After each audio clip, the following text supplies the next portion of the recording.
hadirat Tuhan.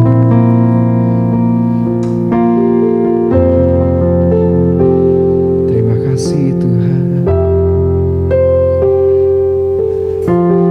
Terima kasih Yesus. Ini yang kami rindukan Tuhan, untuk kami boleh cari wajah-Mu Tuhan. Untuk kami menemukan Engkau ya Bapa.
Tempat penghiburan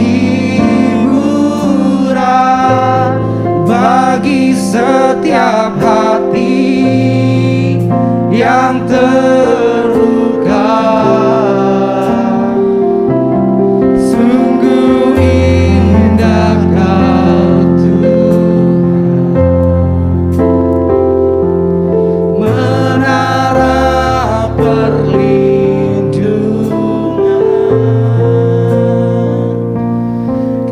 sumber kekuatan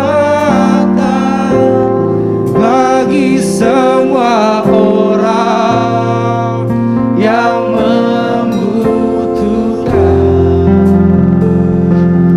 Cari wajah-Mu Tuhan, cari wajah-Mu,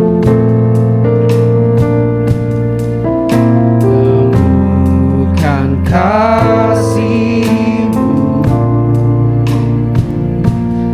Kau bukan Tuhan yang jauh dariku. Mari saya undang kita semua untuk bangkit berdiri, panggil nama-Mu. Panggil nama-Mu,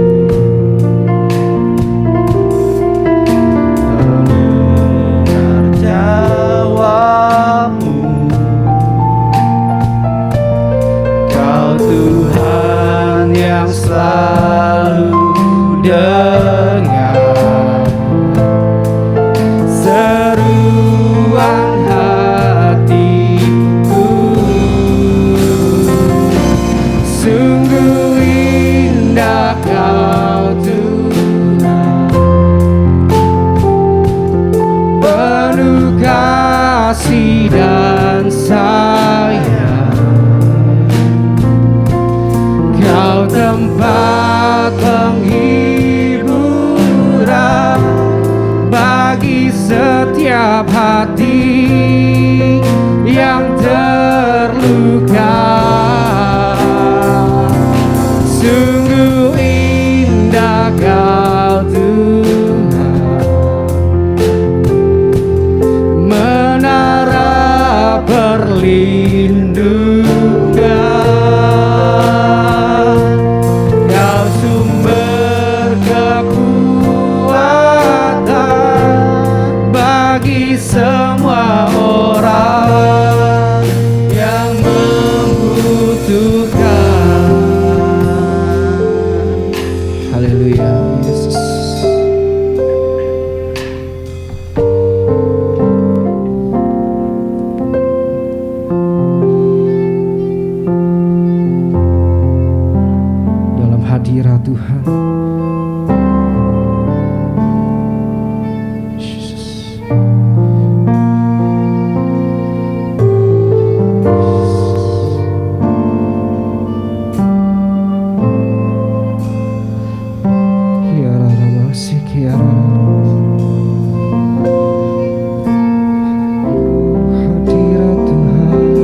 bagi setiap hati yang terluka.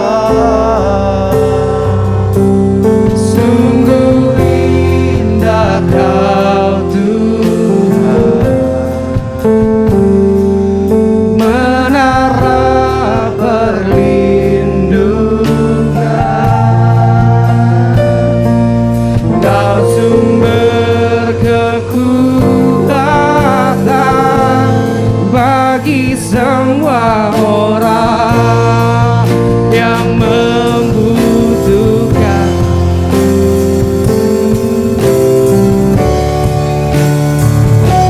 Sungguh indah Kau Tuhan, penuh kasih dan sayang. Kau tempat penghiburan, Serahkan pada hambanya Pastor John. setiap hati yang terluka. Sungguh indah Kau Tuhan. Haleluya. Menara perlindungan, Kau sumber kekuatan bagi semua orang yang membutuhkan. Sumber kekuatan, sumber kekuatan, sumber kekuatan, sumber kekuatan, sumber kekuatan, sumber kekuatan bagi semua orang yang membutuhkan. Kita berikan tepuk tangan yang meriah buat Tuhan Yesus. Haleluya. Haleluya. Mari angkat dua tanganmu, kau yang bisa sembah Tuhan dengan bahasa roh. Mari kita berbahasa roh. Kuriala bakarala barala barala barala barala barala barala barala barala barala.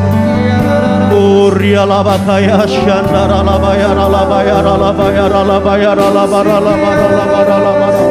Kurana makaya la bayara la bayara la bayara la bayara la bayara la barala barala. Roh Kudus, ini gerejamu. Roh Kudus, ini jemaatmu. Kami datang berkumpul menyembah kepada Tuhan. Kurabakara la bayara la bayara la bayara la barala barala barala barala barala barala barala barala. Shiriandara la bakara la barala barala barala barala barala barala barala. Jumpai kami pribadi lepas pribadi pagi ini ya Roh Kudus.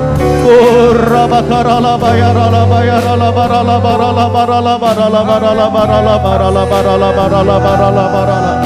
Kira la bayara la bayara la bayara la bayara la bayara la bayara la bayara la barala. Shiriando ria la bayara la barala barala barala barala. Kuriala bakarala bayarala barala barala barala. Kami menaruh pengharapan kami sepenuhnya kepada Tuhan.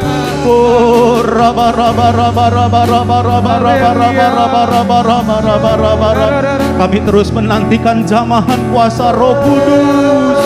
Kurabakarala barala barala barala barala barala barala barala barala. Irediandara la maya shandara la barala barala barala barala. Kurabakaya la maya shandara la barala barala. Irediandara la barala barala barala barala barala barala barala barala barala barala barala barala. Kurabakaya la maya shandara la la la la la. Jesus, Jesus.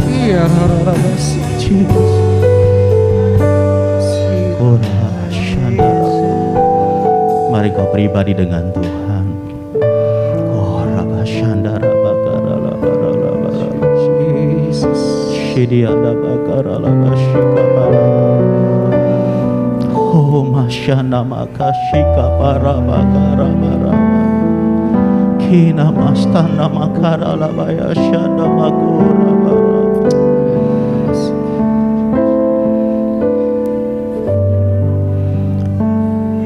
Kami bersyukur kami ada di sini pagi ini Tuhan. Kami sungguh merasakan Kau hadir di tengah-tengah kami. Haleluya Yesus. Sebab Engkau Allah, bukan Allah yang jauh, tapi Engkau Allah Immanuel. Allah yang dekat, Allah yang bersama, Allah yang ada di dalam kami. Ya Yesus. Terima kasih Tuhan, terima kasih. Kami bersyukur. Terima kasih. Biarlah pagi ini kasih dan kuasa-Mu terus menjamah kami. Bahkan waktu firman-Mu diberitakan, urapi hamba-Mu yang bukan apa-apa ini untuk sampaikan isi hati Tuhan dengan cara yang sederhana, supaya kami menangkap kebenaran firman-Mu dan kami melakukannya dalam hidup kami. Terima kasih Bapa. Kami bersyukur di dalam nama Tuhan Yesus Kristus. Mari kita bersama-sama katakan Amin. amin. Kita berikan tepuk tangan sekali lagi bagi Allah kita. Haleluya. Puji Tuhan. Silakan duduk kembali Bapak Ibu saudara dikasih Tuhan. Selamat pagi menjelang siang. Shalom. Kurang mantap. Shalom. Wah, haleluya. Puji Tuhan. Sebelumnya terima kasih kepada Pastor Nathan dan juga Pastor Lina yang sudah memberikan kepercayaan dan juga kesempatan melayani pada hari ini. Wah, Tuhan berkati luar biasa. Haleluya, puji Tuhan. Oke, nama saya Doni Lubianto dan ini mungkin perjumpaan kita yang pertama secara fisik.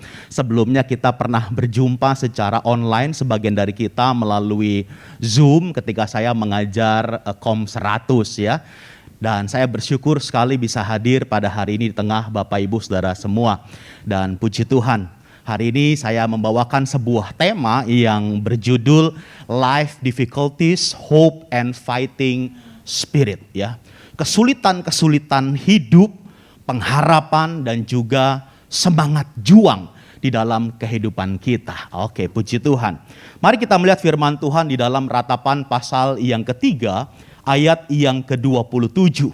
Ratapan pasal yang ketiga ayat yang ke-27. Demikianlah firman Tuhan. Dikatakan di sana adalah baik bagi seorang pria memikul kuk pada masa mudanya. Saya ulangi ya. Adalah baik bagi seorang pria, tentu bukan cuma seorang pria tetapi juga wanita ya. Untuk apa? Memikul kuk pada masa mudanya. Wow, ini luar biasa. Sebelum kita lebih lanjut di dalam pembahasan terkait dengan ayat ini, tentu kita ingin tahu apa sih yang dimaksud dengan kuk ya. Tentu kuk KUK ini bukan kredit usaha kecil, bukan ya. Tetapi apakah kuk yang dimaksud itu gambarnya sudah ada di sana ya. Nah, kalau kita melihat di dalam bahasa Ibrani, kuk itu ya atau ole dalam bahasa Ibrani adalah perangkat yang dikenakan pada leher. Dan kalau kita melihat kuk itu adalah palang kayu ya dengan jepitan vertikal seperti itu yang memisahkan kedua binatang penarik sehingga mereka dapat bersama-sama menarik beban yang berat ya. Jadi kuk itu adalah palang seperti itu ya, ada untuk disangkutkan di leher, memisahkan kedua binatang penarik sehingga mereka bersama-sama dapat menarik beban yang berat. Nah, di dalam Alkitab ya kata kuk itu dipakai untuk menggambarkan sebuah kesukaran hidup. Kenapa? Karena kuk dikenakan untuk menarik beban. Dan bebannya bukan beban yang ringan tetapi adalah beban yang berat di situ. Sehingga di dalam Alkitab, kuk itu digambarkan atau menggambarkan sebuah kesukaran di dalam kehidupan. You name it, Anda sebut saja. Kesukaran-kesukaran di dalam kehidupan. Sakit penyakit, ya, sukar dalam pekerjaan, dan macam-macam. Persoalan, pergumulan, masalah dalam kehidupan. Nah, kalau kita melihat di sini, ya, dengan definisi kuk yang dimaksud, berarti kita bisa memparafrasekan ayat Ratapan pasal 3 ayat 27 tadi menjadi seperti ini. Adalah baik bagi seorang pria untuk memikul beban berat. Adalah baik bagi seorang pria untuk memikul kesukaran hidup pada masa mudanya. Wow. Tadi kembali, tentu bukan hanya sekedar kepada para pria tetapi juga kepada para wanita, ya. Jadi adalah baik bagi pria, bagi seorang wanita untuk memikul beban hidup. memikul kesukaran hidup pada masa mudanya. Nah, Bapak Ibu dikasih Tuhan, ini ayat yang luar biasa sebetulnya ya. Dan ini mengubahkan paradigma serta cara hidup saya sejak dari masa remaja. Nanti saya akan bercerita ya, sedikit kesempatan ya. Kemudian Bapak Ibu dikasih Tuhan, saya juga percaya ayat ini bukan sekedar mind blowing. Tetapi ayat ini juga pasti akan membuka paradigma kita semua. Dan saya berdoa supaya ayat ini juga bisa mengubah cara hidup kita. Kalau kita melihat Bapak Ibu dikasih Tuhan, ayat ini kelihatannya sangat kontradiktif. Dengan apa? Dengan keinginan manusia pada umumnya. Coba kita bertanya di dalam kehidupan kita pribadi lepas pribadi. Manusia mana sih yang mau menanggung kesukaran dan beban hidup, betul nggak? Saya percaya tidak ada yang mau menanggung beban dan kesukaran hidup di masa mudanya. Kenapa? Karena kita semua menginginkan kemudahan. Kita menginginkan kelancaran di dalam kehidupan ini. Kita pingin kesenangan di dalam segala aspek kehidupan kita. Nggak ada orang yang, wah welcome, saya pengen mengalami kesukaran, beban dalam kehidupan. Kalau orang normal katanya zaman sekarang nggak mungkin seperti itu. Tetapi rata-rata kita pengennya apa? Kemudahan, kelancaran, kesenangan. Makanya mengurus segala sesuatu juga begitu. Ya, dengan kemudahan, kelancaran di dalam kehidupan. Jangankan bagi si anak mudanya, bahkan bagi orang tuanya sendiri. Itu juga menginginkan supaya anaknya mengalami kemudahan-kemudahan di dalam kehidupan. Ambil contoh misalnya seperti saya ya, punya anak remaja. Tahun ini 17 tahun. Tentu saya akan berupaya sekuat tenaga sebisa mungkin bagaimana supaya anak kami tidak mengalami beban hidup dan kesukaran di masa mudanya. Itu sebabnya kami berupaya dengan keras. Supaya apa? Supaya apa yang saya alami dulu di masa muda tidak dia alami. Itu. Dan tanpa sadar ini yang kemudian menjadi paradigma dari orang tua yang seangkatan dengan saya. Jadi kalau Bapak Ibu melihat atau kalau Bapak Ibu sama seperti saya adalah generasi orang tua dengan anak-anak usia remaja sampai usia mungkin 25 tahun.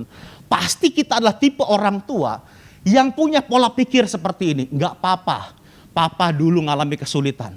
Yang penting kamu tidak ngalami kesulitan. Enggak apa-apa dulu papa mengalami kesukaran hidup, papa berjuang, papa bergumul supaya bisa maju menghidupi keluarga. Tujuannya apa? Supaya kamu tidak mengalami beban hidup yang berat. Ini tanpa sadar menjadi paradigma bagi orang tua seangkatan atau segenerasi dengan saya. Dan itu tanpa sadar menjadikan apa? Menjadikan generasi muda, remaja sekarang. Menjadi generasi yang gampangan. Menjadi generasi muda yang manja. Menjadi generasi muda yang pengennya segala sesuatu instan. Kenapa? Karena punya pola pikir yang demikian. Nah, tentu saya percaya Roh Kudus bukan tanpa alasan memberikan inspirasi kepada Nabi Yeremia sebagai penulis kitab Ratapan untuk menuliskan ayat ini. Sekalipun kelihatannya ayat ini kontradiktif dengan kenyataan hidup sekarang, tetapi saya percaya Roh Kudus bukan tanpa alasan memberikan inspirasi untuk menuliskan adalah baik bagi seorang pria atau wanita memikul kuk pada masa mudanya. Memikul beban hidup, memikul kesukaran hidup pada masa mudanya. Kenapa? Karena kita bisa melihat ada 3 kebaikan yang diperoleh jika kita memikul kuk pada masa muda kita. Ada 3 kebaikan paling tidak hari ini yang kita pelajari, yang akan saya sharingkan. Yang akan kita peroleh kalau kita memikul kuk pada masa muda kita. Yang pertama adalah, kalau kita memikul kuk pada masa muda kita, maka itu memberikan pembelajaran kepada kita. Seorang teolog bernama Albert Barnes mengatakan, dengan memikul kuk di masa mudanya, yakni dipanggil untuk menderita pada usia dini. Seorang pria belajar untuk bertahan, belajar untuk bertekun di dalam keheningan. Artinya apa? Ketika dia menghadapi persoalan, Ketika dia menghadapi pergumulan di dalam kehidupannya, dia bertahan, dia bertekun dalam keheningan. Mulutnya nggak ngoceh-ngoceh gitu. Mulutnya nggak cerita ke sono kemari. Kan umumnya kalau zaman sekarang orang punya pergumulan, orang punya kesulitan, apa yang dia lakukan? Sama si A dia cerita, sama si B dia cerita, sama si C dia cerita, sama si D dia cerita, sama semua orang yang dijumpai dia cerita. Seakan-akan pergumulan hidupnya adalah pergumulan hidup yang paling berat di seluruh dunia. Kira-kira begitu.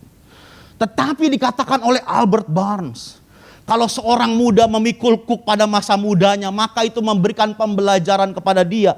Artinya kuk itu, beban itu, penderitaan itu membuat dia belajar untuk bertahan. Membuat dia belajar untuk bertekun di dalam keheningan. Artinya apa? Persoalan hidup boleh datang, kesukaran hidup boleh datang, tetapi dia terus berdiam, dia hening, nggak cerita ke sono kemari, hanya dia dengan Tuhan. Dan dengan demikian dikatakan, maka orang tersebut akan menjadi tenang dan sabar di tahun-tahun berikutnya, di kemudian hari. Makanya kalau kita lihat ya, kalau ada orang dewasa yang pembawaannya tenang, yang pembawaannya kalem, kayak Pastor Nathan ini koko saya, koko ketemu gede ya.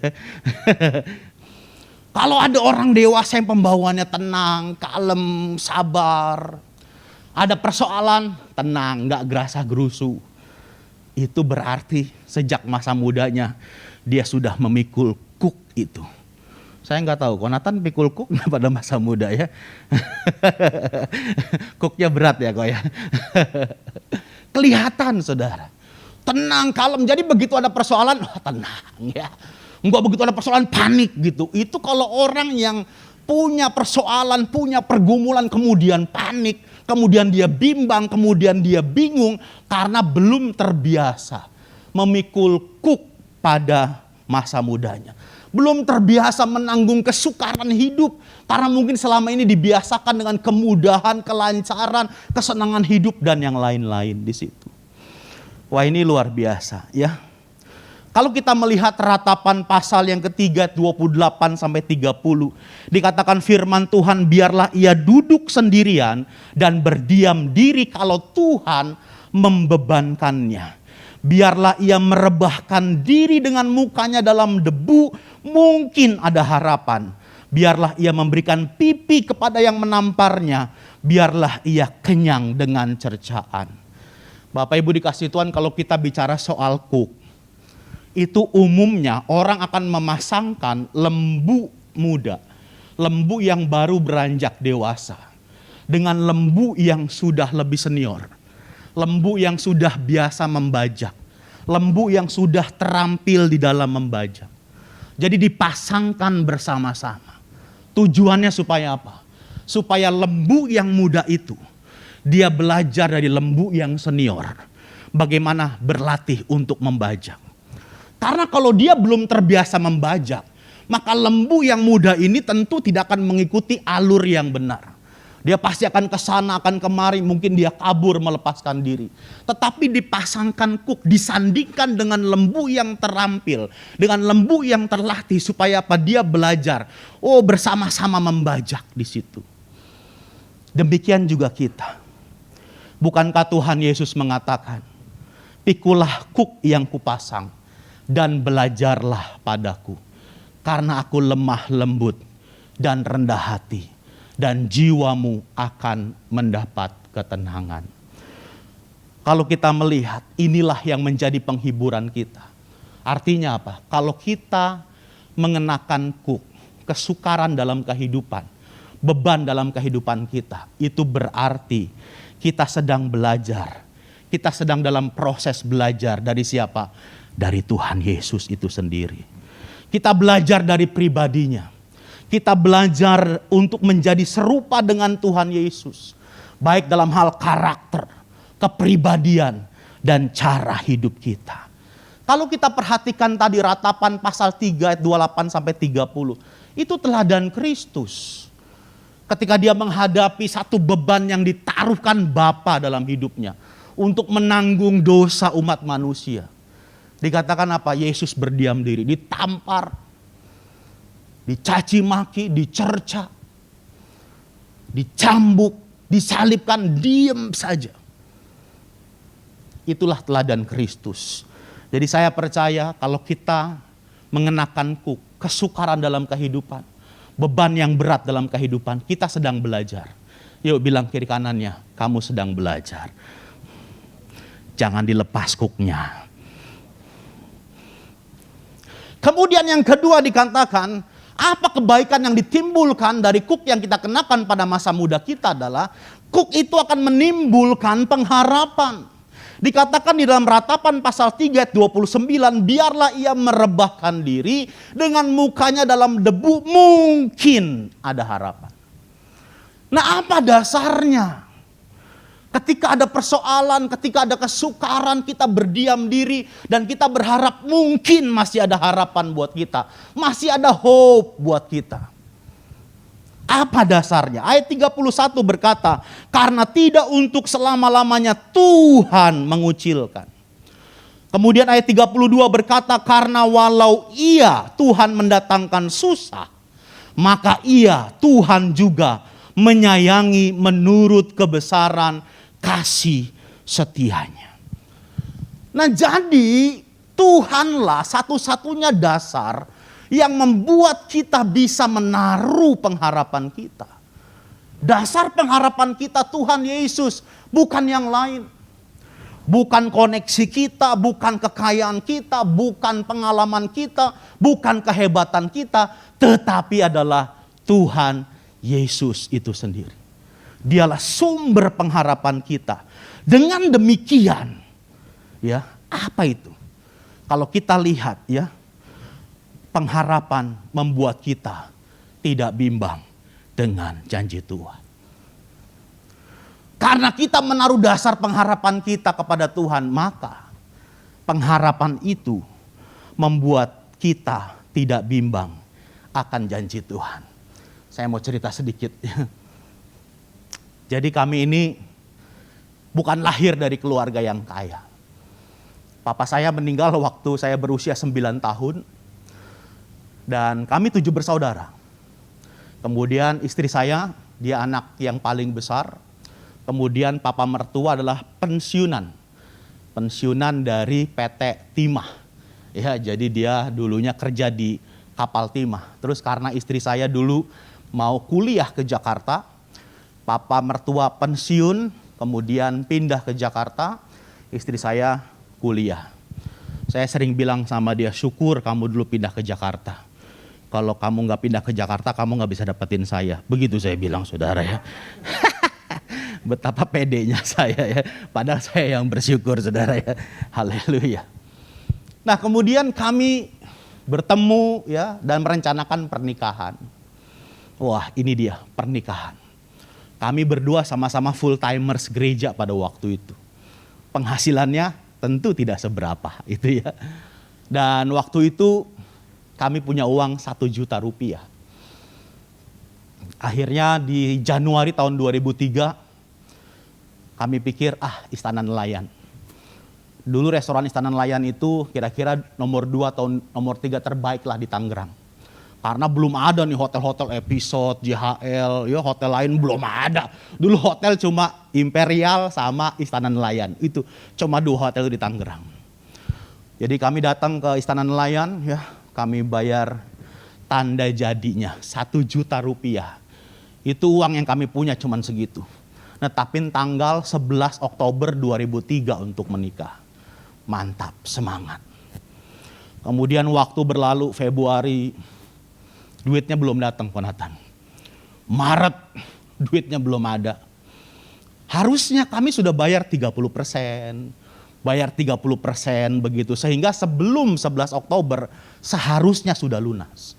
Tapi waktu berjalan terus duitnya nggak nongol-nongol.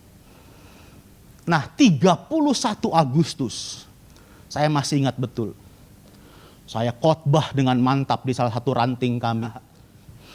Wah, saya khotbah dengan mantap soal mujizat, percaya terima mujizat. Wah, altar call mendoakan jemaat. Pulang dari gereja saya bilang, Tuhan saya juga butuh mujizat. 31 Agustus.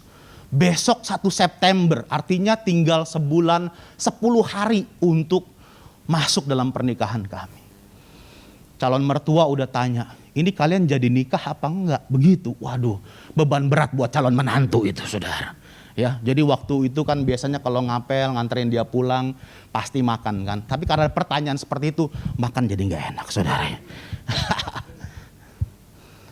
Kemudian begitu pulang habis khotbah soal mujizat itu, saya teringat, ada teman papa, teman baik dari kecil, tetangga, anaknya juga sahabat baik saya. Dan dia biasa meminjamkan uang. Saya pikir mungkin ini solusinya. Wah, saya datang ke rumah dia. Tante, kenapa Don? Tante mau merit nih, bisa nggak minjem duit dulu gitu. Terus dia bilang, bisa, kata dia. Wah, seneng nih saya nih, bisa. Ada kelanjutannya. Tapi duitnya lagi dipinjam orang. Wah, ini yang repot ya. Bisa sih, bisa. Cuman duitnya nggak ada, ini bagaimana ya. Terus dia bilang, itu orang udah lama Don. Tapi belum dibalik-balikin. Kalau Doni bisa tagih, ambil duitnya, silahkan pakai dulu. Wah, siap tante, di mana? Dia bilang Palem Semi rumahnya, dikasih alamatnya. Saya berangkat langsung. Nggak pakai tunda lagi. Saya berangkat sama anaknya, sahabat baik saya. Boncengan sepeda motor, samperin ke perumahan di Palem Semi. Begitu sampai di Palem Semi, wah lihat kok rumahnya agak sepi begitu ya. Saya panggil ya, udah dari mulai Shalom, Spada, sepeda, motor, beca ya, bajai udah saya sebut pokoknya ya, nggak keluar-keluar tuh orang. Terus kemudian tetangga sebelah keluar karena kami berisik mungkin. Pak katanya, ini orangnya udah pulang tadi siang kata dia. Pulang kemana Bu? Pulang ke Jakarta. Dia mah di sini cuma seminggu sekali aja katanya. Jadi dia udah pulang tadi dan akan datang lagi baru minggu depan katanya. Waduh, saya bilang repot nih. Akhirnya saya pulang boncengan, saya ditegur Tuhan di situ. Kamu pendeta, ini dia pendeta juga manusia, dia tolong harap maklum ya. Kamu pendeta, tadi khotbah mujizat, kok sekarang cari pertolongan kepada yang lain. Gitu. Wah, saya ditegur Tuhan. Sore masih mau ada ibadah, kebetulan saya koordinator ibadahnya. Jadi saya pulang, saya mandi, saya ke gereja sore. Terus kemudian saya bilang sama wakil ya, saya bilang tolong nanti kamu yang urus semuanya. Saya nggak siap melayani hari ini. Jadi saya masuk ya ke ruang, ada satu ruangan khusus. Saya sendiri situ, saya minta maaf, saya minta ampun sama Tuhan sungguh-sungguh. Saya bilang Tuhan ampuni saya, Tuhan saya salah jalan. Saya nggak percaya sama janji Tuhan. Saya khotbah soal mujizat, tapi saya mengandalkan manusia. Itu terus saya bergumul itu. Waktu saya dalam pergumulan itu, ternyata ada sepasang anak muda masuk. Terus kemudian dia bilang begini, Kodoni katanya, Beh, ya. Saya dipanggilnya Babe, bukan badan besar, bukan ya. Tapi karena saya dianggap bapak rohani buat anak-anak muda itu. Dia bilang, Beh katanya, ini Tuhan suruh sebetulnya udah lama katanya. Ngapain? Iya, Babe pakai uang ini kata dia. Saya bilang jangan, saya nggak mau. Anak muda kan saudaranya. Enggak. Kalau Tuhan gak suruh juga kami gak akan berikan katanya uang ini untuk dipakai. Wah saya bilang, nah inilah Bapak Ibu ya. Sebetulnya kalau saya bersabar aja, betul gak? Pulang khotbah saya bersabar aja. Enggak kemudian cari-cari pinjaman. Sebetulnya itu orang juga akan datang sore itu. Tapi saya gak percaya awalnya kan. Saya hanya masalahnya, waktunya makin mepet. Jadi akhirnya adalah pertolongan itu. Ya, kemudian Seninnya kami bawa ke Istana Nelayan, bayarkan ke bagian keuangan. Pulang naik angkot, saya bilang sama calon istri, kalau yang ini Tuhan tolong, sisanya Tuhan juga tolong. Wah, mantep. Sampai di rumah, makan, barusan makan doang. Tiba-tiba koko saya yang paling besar telepon saya. Dia bilang, Don, ya Kode, saya bilang. Lu jadi kawin? Orang Benteng maksum ya. Jadi gitu kan ya. Jadi katanya. Udah beres semuanya? Belum Kode, tadi baru bayar 10 juta. Ya udah minta nomor rekeningnya katanya. Ntar besok gua transfer sisanya. Wah, yang benar Kode, benar kata dia. Karena sebelumnya koko saya udah bilang, lu kawin sendiri ya. Jadi gue gak bakalan bantu gitu sebelumnya. Ya tetapi luar biasanya kan hati raja itu seperti batang air di tangan Tuhan. Kalau kita berdoa ya gak, Tuhan bisa mengubahnya. Wah saya suka cita, betul. Besokannya dia transfer, dia kirim ke saya terus dia bilang itu gue lebihin katanya. Supaya nanti kalau misalnya ada tamu lebih, piring kurang, paling gak lu masih ada duitnya di situ. Wah saya bilang luar biasa. Jadi saya melihat bahwa pengharapan itu membuat kita sebetulnya tidak bimbang akan janji Tuhan. Betul nggak? Dan pengharapan itu membuat kita belajar bahwa kalau yang sekarang Tuhan tolong, pasti persoalan yang sukar sekalipun Tuhan akan tolong kita. Nah jadi waktu pergumulan menjelang pernikahan itu, ya dengan uang yang cukup besar yang rasanya mustahil buat kami, itu membuat saya dan istri ketika menghadapi pergumulan dalam pernikahan, kemudian kebutuhan dalam kehidupan, waktu anak mau lahir, untuk sekolah anak dan lain-lain, kita sudah punya pengharapan. Kita katakan bahwa kalau dulu Tuhan tolong, maka yang sekarang juga Tuhan pasti tolong kita. Jadi beban hidup, kesukaran hidup menimbulkan pengharapan. Dan pengharapan itu membuat kita tidak bimbang akan janji Tuhan. Kemudian pengharapan itu adalah dasar kita untuk bersuka cita. Kalau kita baca dalam Roma pasal 12 ayat 12, bersukacitalah dalam pengharapan, sabarlah dalam kesesakan, bertekunlah dalam doa.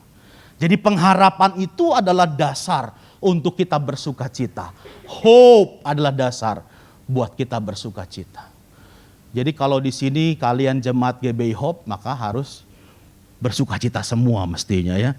Jangan sampai tidak ada yang bersuka cita. Yang setuju katakan amin ya. Coba lihat kiri kanannya, pada bersuka cita enggak? Enggak kelihatan Pak Doni pakai masker. Kata Konatan, orang bersuka cita itu, orang tersenyum itu bukan dari bibirnya katanya, tapi kelihatan dari matanya.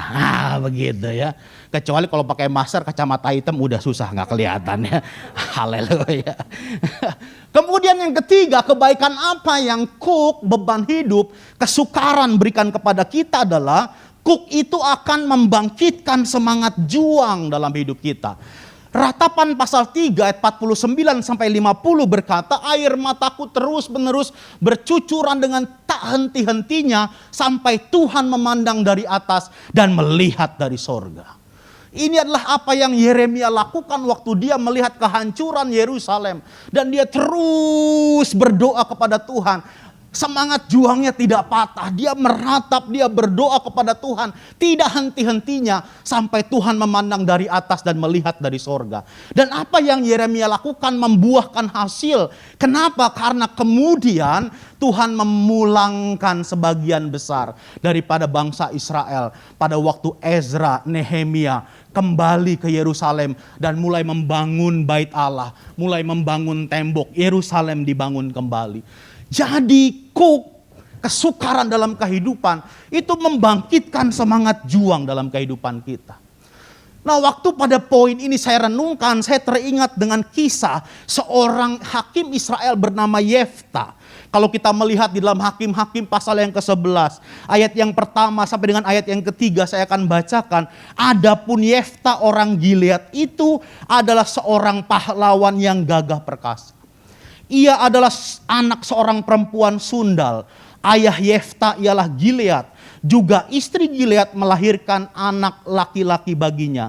Setelah besar anak-anak istrinya ini, maka mereka mengusir Yefta. Katanya kepadanya, engkau tidak mendapat milik pusaka dalam keluarga kami, sebab engkau anak dari perempuan lain.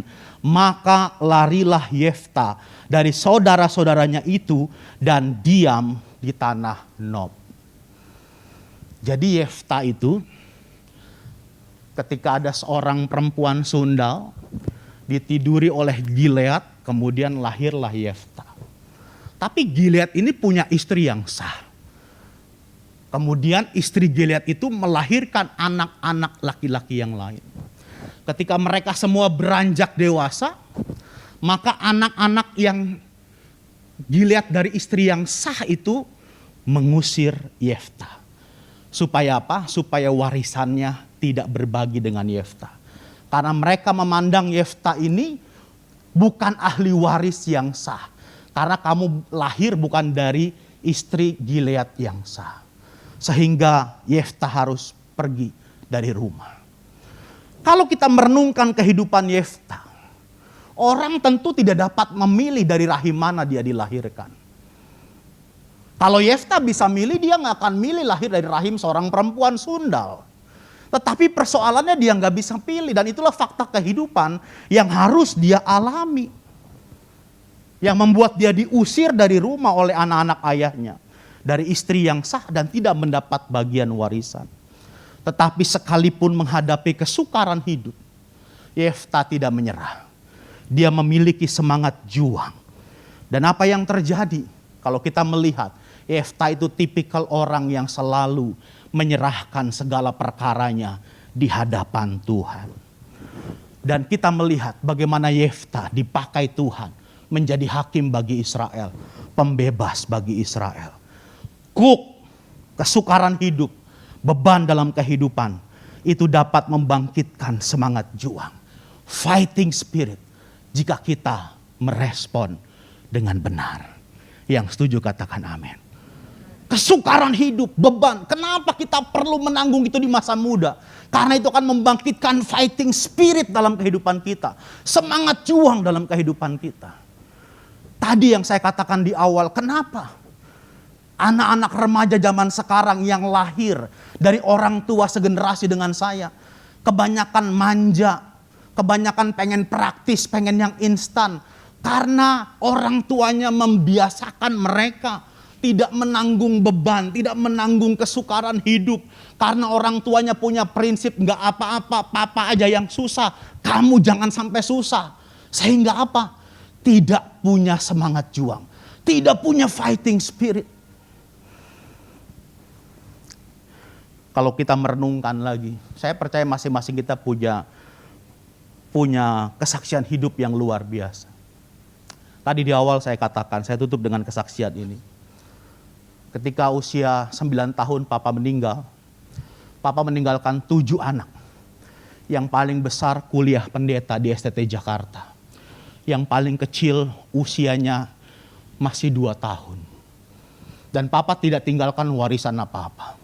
Jadi kami hidup dalam keadaan ekonomi yang pas-pasan. Saya masih ingat betul dulu, ya, kami makan ya nasi panas, terasi bakar gitu. Wah, nasi sama garam itu udah biasa, udah hari-hari. Kemudian dekat rumah kami itu ada warung Sunda, namanya warung nasi Ibu Bandung. Wah, itu top banget. Masakannya enak. Dia punya sayur tahu, wah itu paling favorit. Tahu putih yang kotak begini, dibagi 2, dimasak sama santan yang encer, udah mantep banget. Jadi kalau pas makan sayur tahu itu, wah itu udah istimewa. Karena biasanya makan sama garam, makan sama terasi bakar. Satu kali koko saya disuruh sama mama untuk beli sayur tahu. Wah ini istimewa nih ya. Wah dia sukacita dia beli ke warung itu. Pulang saking sukacitanya, wah makan sayur tahu ya. Begini gak tahu terlepas. Jos ya. Nabrak buffet. Jos. Hancur semua ya. Akhirnya apa? Gak jadi lagi makan sayur tahu. Makannya balik lagi sama garam lagi. Kalau sekarang inget itu saya bisa ketawa. Tapi waktu itu waduh. Itu kesukaran beban hidup yang sukar buat kami. Tetapi itu membuat kami memiliki fighting spirit. Kami nggak nyerah. Saya masih ingat betul bagaimana saya dipanggil kepala sekolah. Ya, ketika usia 9 tahun itu karena belum bayaran 4 bulan. Dan kepala sekolah bilang begini, Don, kalau besok kamu belum bayaran, mohon maaf. Kamu nggak bisa lagi sekolah di sini. Waduh, saya pulang, saya nangis. Saya bingung. Saya cuma bisa ngadu sama Tuhan. Dan satu saya ingat hari itu Tuhan bilang, bersandar saja di pundakku. Mulai hari ini aku yang jadi bapakmu. Wah saya bersyukur untuk itu. Dan betul Bapak Ibu Saudara. Sejak hari itu kami melihat penyertaan Tuhan itu luar biasa. Tetapi kami juga tetap harus berjuang dalam kehidupan. Sejak usia 9 tahun itu koko saya yang persis di atas saya, sama mama, kami kerja di perusahaan catering. Jadi ada tetangga kami pindahan dari Jakarta, dia punya usaha catering, cateringnya ramai sekali. Jadi sehari bisa 1.500 rantang itu masuk ke perusahaan-perusahaan. Mama kerja sebagai tukang masak, saya sama koko saya kerja, kami masukin makanan, ya, kemudian siapin rantang, masukin ke mobil, kemudian antar ke pabrik. Kami tunggu di pos, mereka tukar kupon, kami kasih, tunggu mereka selesai makan, kami kumpulkan rantang-rantang yang sisa itu, masukin ke mobil, pulang, buru-buru mandi, sekolah selalu terlambat. Karena sekolah mulai jam 1, kami 1.15 baru bisa masuk. Itu pun lari-lari ke sekolah. Dan itu saya lakukan untuk mendapatkan gaji Rp10.000 setiap bulannya. Tapi cukup untuk bayaran sekolah dan untuk uang jajan. Jadi sejak usia 9 tahun saya sudah bekerja. Terus saya tekuni itu. Pulang sekolah, kembali ke perusahaan catering dan cuci rantang. Wah, itu ribuan tuh nyuci rantang itu. Jadi sisa-sisa makanan dibuang dulu, dikumpulin, buat besok diambil sama orang yang beternak babi, saudara. Jadi kemudian semprot, cuci dan segala macam. Sehingga terus terang pengalaman itu, Konatan membuat saya nggak mau makan catering rantangan. Karena setiap hari saya menghadapi ribuan rantang yang isinya nasi sisa, makanan sisa pada nempel di rantang itu, ya, menimbulkan trauma, ya. Jadi kalau sekarang better saya nasi bok aja, ya. Kalau ada orang ngasih nasi rantang saya nggak mau, ya. Saya pernah kerja di situ. Waduh, luar biasa itu, ya. Tetapi inilah penyertaan Tuhan, ya. Koko saya juga mereka bekerja. Bayangkan koko saya yang paling besar, yang tadi saya bilang kode, yang bayarin uang pernikahan kami, itu dia nggak malu. Dia usia SMA, dia setiap pagi itu jualan kue. Zaman dulu itu orang jualan kue itu keliling pakai tetampah, tahu? Yang dijunjung di atas kepala, terus keliling kue begitu. Biasanya mbok-mbok, mbak-mbak atau ibu-ibu yang jual. Tapi dia jualan pagi, siang dia sekolah SMA, malam dia kerja di pabrik styrofoam, motongin styrofoam. Itu dilakukan oleh keluarga kami, dari anak yang paling besar sampai saya, karena yang paling kecil baru usia 2 tahun. Tetapi Tuhan luar biasa. Cici yang paling besar jadi pendeta, yang nomor 2 ibu rumah tangga. Anak yang ketiga koko saya itu yang paling besar, sekarang lagi menyelesaikan disertasinya di Universitas Parahyangan, doktor. Dan dia juga ketua yayasan. Kemudian yang koko saya nomor 2 jadi manajer di satu perusahaan yang cukup terkenal juga. Kemudian ada koko saya, ya dia lebih free man, orang bebas, terserah dia usahanya apa. Kemudian saya bisa jadi pendeta. Dan gak pernah nyangka kalau Tuhan kasih kesempatan menempuh pendidikan sampai S3, selesai. Semua karena kasih karunia Tuhan. Bukan karena ada warisan yang besar, warisan yang banyak. Tapi karena apa? Karena kesukaran hidup menempa kami, menimbulkan fighting spirit dalam kehidupan kami. So saya berdoa supaya ayo kita sambut beban hidup. Kita sambut kesukaran dalam kehidupan dengan tangan yang terbuka. Kita berkata, welcome, mari datang. Dan kita akan pikul itu bersama dengan Tuhan. Karena itu akan membuat kita belajar menjadi orang yang tenang dan sabar. Karena itu akan menimbulkan pengharapan dalam hidup kita. Karena itu akan membangkitkan semangat juang dalam hidup kita. Seringkali kita gagal dalam kehidupan karena kita gak punya fighting spirit. Karena kita gak punya semangat untuk berjuang menghadapi persoalan dalam kehidupan. Mari kita berdoa. Mungkin selama ini kita punya paradigma. Kita berusaha menjauh dari kesukaran hidup. Kita berupaya menjauh dari beban dalam kehidupan. Dan kita berdoa kalau bisa, hidup ini harus mudah, hidup ini harus lancar. Hidup ini harus jauh dari segala persoalan. Tetapi biarlah hari ini firman Tuhan mengubahkan paradigma kita. Memberikan kita satu paradigma yang baru. Persoalan tidak mungkin menjauh dari hidup kita. Masalah pasti akan datang dalam kehidupan kita. Itu sebuah fakta yang tidak tersangkali dan gak mungkin tidak terjadi dalam kehidupan kita. Tetapi yang penting adalah bagaimana kita merespon dengan benar. Dan firman Tuhan mengajar kepada kita adalah baik bagi kita untuk menanggung beban kehidupan, persoalan dalam kehidupan di masa muda kita. Supaya kita belajar menjadi orang yang tekun, menjadi orang yang sabar. Supaya kita orang yang selalu memiliki pengharapan di dalam Tuhan. Yes. Dan kita menjadi orang yang punya fighting spirit. Semangat juang dalam kehidupan. Berapa banyak hari ini kau yang berkata, ya Tuhan, aku menangkap isi hatimu. Aku mengerti akan firman-Mu hari ini. Dan aku mau menyambut kesukaran, beban dalam kehidupan dengan tangan yang terbuka. Mari angkat tanganmu tinggi kepada Tuhan. Oh yes Lord. Engkau melihat tangan-tangan yang terangkat ya Tuhan. Kami tahu bukan persoalan yang mudah. Tetapi hari ini Roh Kudus akan memberikan kekuatan kepada semua kami. Mereka yang mengangkat tangan. Aku berdoa, biarlah kekuatan daripada Allah Roh Kudus turun ke atas kami. Supaya kami dipersiapkan dengan sungguh untuk melakukan apa yang menjadi kebenaran firman-Mu.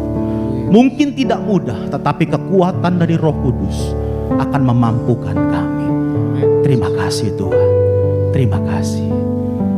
Ini doa kami. Ini iman percaya kami. Sejauh langit dari bumi. Haleluya. Sejauh langit dari bumi, begitu besarnya kasih-Mu. Penuhi hati kami yang rindu menyembah-Mu, Yesus. Sejauh langit dari bumi, begitu besarnya kasih-Mu. Kaulah Tuhan, kekuatanku, sukacitaku.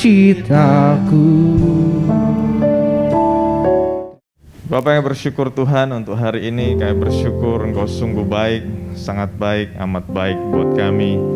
Dan sebagai buktinya Engkau juga melawat kami hari ini Tuhan.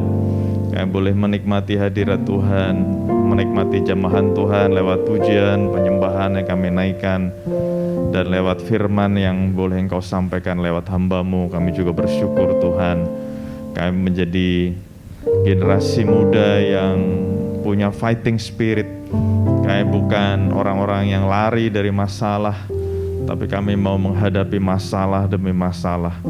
Karena kami tahu Tuhan, masalah yang Engkau izinkan terjadi membuat kami menjadi pribadi yang semakin berharap sama Tuhan. Yes. Menjadi pribadi yang semakin kuat, semakin pinter, semakin cepat, smarter, stronger, faster, better person. Yes. Terima kasih Tuhan Yesus, terima kasih Bapa. Kami juga bersyukur untuk jiwa-jiwa baru yang Engkau kirimkan. Kami boleh bertumbuh bersama, melayani Tuhan bersama, dan kami boleh dipakai menjadi penuai-penuai jiwa di akhir zaman ini. Terima kasih Bapa, kami bersyukur Tuhan untuk teman-teman kami, saudara-saudara kami yang gak hadir. Engkau juga berkati mereka dimanapun mereka berada, Engkau juga lawat tilik mereka. Terima kasih Bapa. Sekali lagi kami berdoa buat hamba-Mu, Pastor Doni Lubianto. Engkau berkati Tuhan, berkati kehidupannya, pelayanannya. Kami bersyukur Tuhan, selama ini kami boleh melayani Tuhan bersama, kami boleh berjuang bersama. Kami bersyukur Engkau juga terus pakai Pastor Doni dengan luar biasa. Amin. Terima kasih Bapak, kami bersyukur untuk saudara kami, brother kami, sahabat kami ini Tuhan. Engkau berkati mereka Tuhan. Amin. Terima kasih Bapak, terima kasih Tuhan. Engkau berkati anak-anak-Mu yang sudah melayani hari ini Tuhan. Berkati Tuhan, apapun yang sudah kami persembahkan buat Tuhan, boleh menjadi kesukaan buat Tuhan. Worship leader, singers, pemusik, soundman, multimedia, usher, semuanya Engkau berkati Tuhan. Terima kasih Tuhan. Juga untuk anak-anak-Mu yang sudah hadir, Engkau berkati mereka. Apapun yang kami persembahkan buat Tuhan gak pernah sia-sia Tuhan. Terima kasih Tuhan, berkati setiap pribadi, setiap keluarga. Tangan kami diberkati Tuhan, apapun yang kami kerjakan dibuat Tuhan berhasil dan beruntung. Kaki kami diberkati Tuhan, kemanapun kami melangkah perlindungan-Mu nyata Tuhan. Bahkan setiap orang-orang akan melihat ada tangan yang kuat yang selalu menjagai, memelihara, memberkati kami. Terima kasih Bapak, berkati Hope Church terus Tuhan. Kerinduan kami Tuhan, kami boleh melihat kuasa-Mu, lawatan-Mu yang semakin besar dicurahkan. Itu Tuhan menjadi kerinduan kami. Terima kasih Bapak. Aku juga terus berdoa untuk unity, kesatuan, boleh terus dijaga, dipertahankan, bahkan ditambah-tambahkan.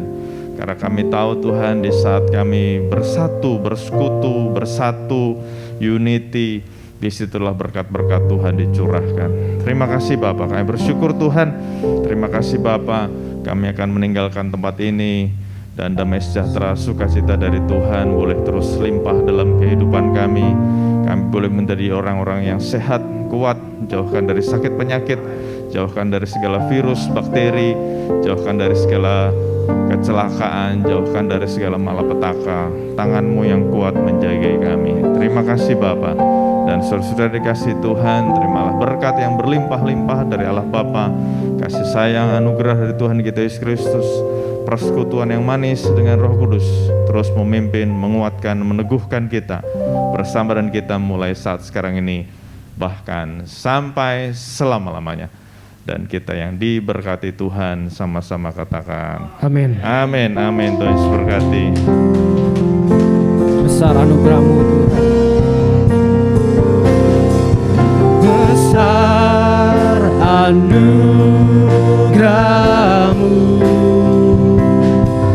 melimpah kasih-Mu, semakin hari semakin bertambah. Besar anugerah, oh besar anugerah-Mu, besar